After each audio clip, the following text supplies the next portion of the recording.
A gente já analisou o PDT, PT, PSD, PSB e outras forças políticas do Estado. Vamos chegar no MDB, Dionísio Oliveira? A gente falou um pouquinho dele no bloco passado, mas mais em relação aos erros cometidos na campanha passada. Vamos falar agora de futuro, se bem que a gente não pode prever, né, Claudio?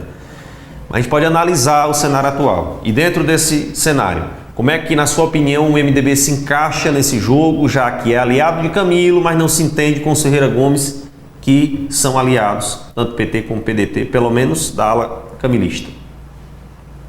O Dionísio Oliveira é um vaidoso, Fabinho. Vaidoso, incorrigível, né? Todos os políticos são vaidosos, mas o Dionísio é mais vaidoso que os outros políticos. O Dionísio fez uma aposta política muito errada quando ele, primeiro, se antecipou querendo ser candidato a governador, quando não havia nem sinal do Cid, lá atrás, né, em 2014, que ele poderia ser o candidato. Ele forçou a situação e ouviu um não do Cid. Aí foi para a oposição. Disputou contra o Camilo, e você lembra o que aconteceu, quase ganhou. A eleição foi para o segundo turno, foi dificílimo.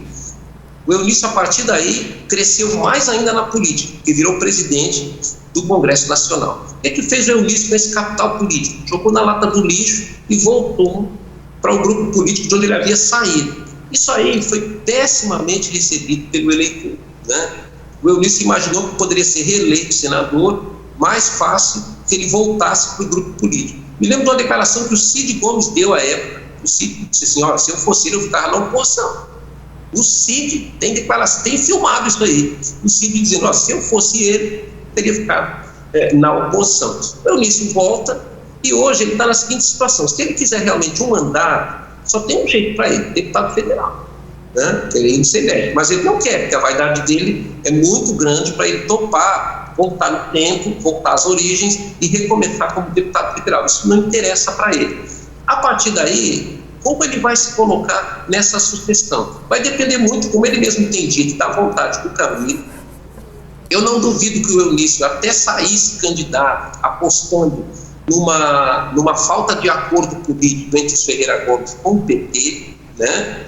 E nesse sentido, se ele fizesse isso, seria uma candidatura para perder também. Mas, por outro lado, o Dionísio Oliveira apostaria aí na eleição do Lula e numa posição política que fatalmente seria vantajosa para ele, porque, a depender do serviço político que ele faça para o PT, ele pode ser aquinhoado futuramente com um bom cargo de ministro, né? Voltar a espanar dos ministérios com a força do PMDB. Isso daria ao Dionísio, aí sim, uma boa retomada política. E o Dionísio pensa nisso, ele avalia o cenário também nessa direção, as perspectivas dele. Então eu acho que ele vai alinhar muito o partido a partir da perspectiva do que o PT pretende fazer. Ele vai levar muito o partido, levando em conta, atrelado à posição política que o PT vier a tomar. No caso do Ferreira Gomes, com o Cid Gomes ele conversa, mas não há diálogo nenhum com o Cid, né, com o Ciro. Você vê que a situação dele com o Ciro é péssima, a situação de processos políticos, né? Um vive processando o outro. Recentemente ele ganhou um apartamento do Ciro, né? O Ciro também ganhou uma ação contra ele, então não tem conversa. Se o Roberto Cláudio for o candidato do PDT, fica ruim para o PMDB, porque o Dionísio já deu várias declarações expondo a mágoa que ele tem do Roberto Cláudio. Aí depois, se ele se aproximar do Roberto Cláudio em nome da sobrevivência política, fica muito feio para ele, né? Então é um partido hoje que depende muito, majoritariamente, da questão nacional, que passa mais pelo PT, ou seja, pelo futuro que o PT vai tomar em relação à eleição cearense, à eleição nacional, do que pela questão política ligada ao grupo político dos Ferreira Gomes, com quem ele praticamente não tem mais diálogo. Teran, vamos falar agora de cobrança de palanque. O presidente Jair Bolsonaro deve cobrar de quem palanque aqui no Ceará? Olha, isso é complexo, porque o Bolsonaro tem alguns aliados aqui de ocasião, né? Alguns aliados que são, digamos assim, pragmáticos.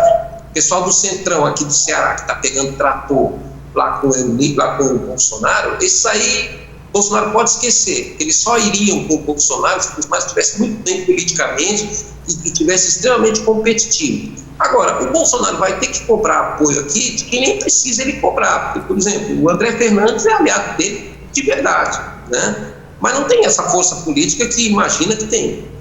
O delegado Cavalcante é uma figura folclórica, né?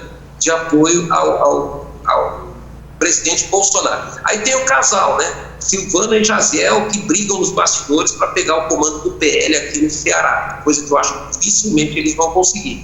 Então, os sinais de cobrança do Bolsonaro de apoio aqui no Ceará convergem todos para a figura do capitão Wagner. Né? Por quê? Porque o capitão vai ter que ter um candidato nacional aqui para dar um palanque e uma visibilidade à própria candidatura dele, capitão. Porque se ele for sozinho para a disputa, com pouca força, pegando um grupo político que é muito poderoso e não tendo o atrelamento, o alinhamento ao candidato a presidente, fica muito ruim para o Wagner. Só que o Wagner está com um baita problema aí, porque o tipo da coisa, o Wagner tem vergonha de declarar apoio explícito do presidente Bolsonaro, ele fica no vai, não vai. Tem horas que ele diz que a tendência é essa, talvez ele vai para o palanque do Bolsonaro, recua, porque ele sabe da impopularidade gigante do presidente Bolsonaro em solo cearense, né? E aí tem o fator Sérgio Moro. Se o Sérgio Moro decolar mesmo, tem tudo para o Wagner, juntamente com esse partido União Brasil, está conversando com o Podemos, alinhar-se, caso o Wagner fique com o comando desse partido mesmo, se confirme que ele vai ficar com o comando aqui no Ceará, tem tudo para o Bolsonaro ter dificuldades em relação à formação de um palanque aqui, porque isso hoje depende, assim, basicamente, de uma liderança de peso da oposição. E liderança de peso da oposição aqui, apesar do André Fernandes, do Cavalcante e de outros aí que existem, do Heitor Freire, o nome de peso mesmo da oposição do Ceará, e a quem o Bolsonaro vai cobrar uma fidelidade de apoio, ao deputado federal, capitão Wagner, queira ele ou não. Essa subida do Moro nas pesquisas, quer queira ou não, chama a atenção. Aqui no Ceará, você acha que quais são as figuras que mais podem paquerar numa formação de palanque com ele? Eu já ouvi aí deputado Heitor Ferrer, você citou agora aí capitão Wagner. Você acha que qual é o nome que mais se aproxima de assumir o palanque do Moro no Ceará, Teirão? Acho que essa é a pergunta. Eu acho que, para essa pergunta, eu continuo apostando na própria pessoa do Wagner. Porque se o Wagner... Vamos imaginar que o Sérgio Moro chegasse a 20% das intenções de voto. Meu amigo, vários conservadores, inclusive aqueles que, por interesse político, estão ali meio bolsonaristas, vão dizer, olha, o Bolsonaro não vai para canto nenhum, vamos nos ancorar em quem vai. O que o Sérgio Moro está fazendo? Está tentando um acordo com o União Brasil, que é o partido que o Wagner quer, né? Quer comandar aqui no Ceará, é um partido que tem fundo partidário e visibilidade política, justamente porque 82 deputados federais, se ele for realmente homologado pelo Tribunal Superior Eleitoral, e vai ser, né? Então o Wagner quer comandar esse partido. Nas reuniões que estão sendo feitas entre o Podemos e a União Brasil, uma das ideias é Moro na cabeça da chapa, com Luiz Henrique Mandetta de vice. O Mandetta é do PFL, né, do DEM, né, que virou aí, vai estar virando com o PSL e União Brasil. Se essa chapa chegar, por exemplo, a 20%, vai ter vários políticos do Ceará, ali de centro-direita, que vão ter interesse de se somar a essa candidatura, o próprio capitão Wagner, porque veja bem, se o Moro subir isso tudo, de quem que ele vai tirar votos? Ele vai tirar votos do presidente Bolsonaro, né? Por que o Bolsonaro hoje está atacando pesadamente ao Sérgio Moro, ao Deltan Dallagnol? Porque ele sente que o candidato com mais potencial para esvaziar a candidatura dele no campo em que ele atua é justamente o Sérgio Moro. Então, os políticos locais aqui estão meio a cavaleiro, né? Assim, rapaz, se esse cara subir, vou analisar friamente se vale a pena ou se não vale a pena compor uma chapa com ele, né? Teran, só para pontuar ainda essa situação, inclusive o Luciano Bivar deu a declaração de que a União fica com o capitão Wagner aqui no Ceará, depois daquele almoço em Brasília, inclusive publicou até foto nas redes sociais sobre essa questão. O PL aqui no Ceará, que é o do presidente Jair Bolsonaro, você acha que há possibilidade com essa recuada aí do Acilon, de haver também uma união com outras forças da oposição mesmo, aqui no estado, do PL, e eu completaria também a pergunta com o seguinte, eu queria até que você fosse um pouco incisivo. Qual é a sua opinião sincera em relação a essa pergunta que eu vou lhe fazer agora? Na sua opinião, você vê o presidente Jair Bolsonaro reeleito ano que vem? Olha, eu não vejo ele reeleito, né? A aposta que ele está fazendo agora, nesse momento, é de esse Auxílio Brasil aí, né? Só que a maneira como o governo tratou esse programa, está tratando, é tão eleitoreira, com um eleitor que o Bolsonaro sempre desprezou, que acho muito difícil que o Bolsonaro consiga, vamos dizer assim, se beneficiar desse programa.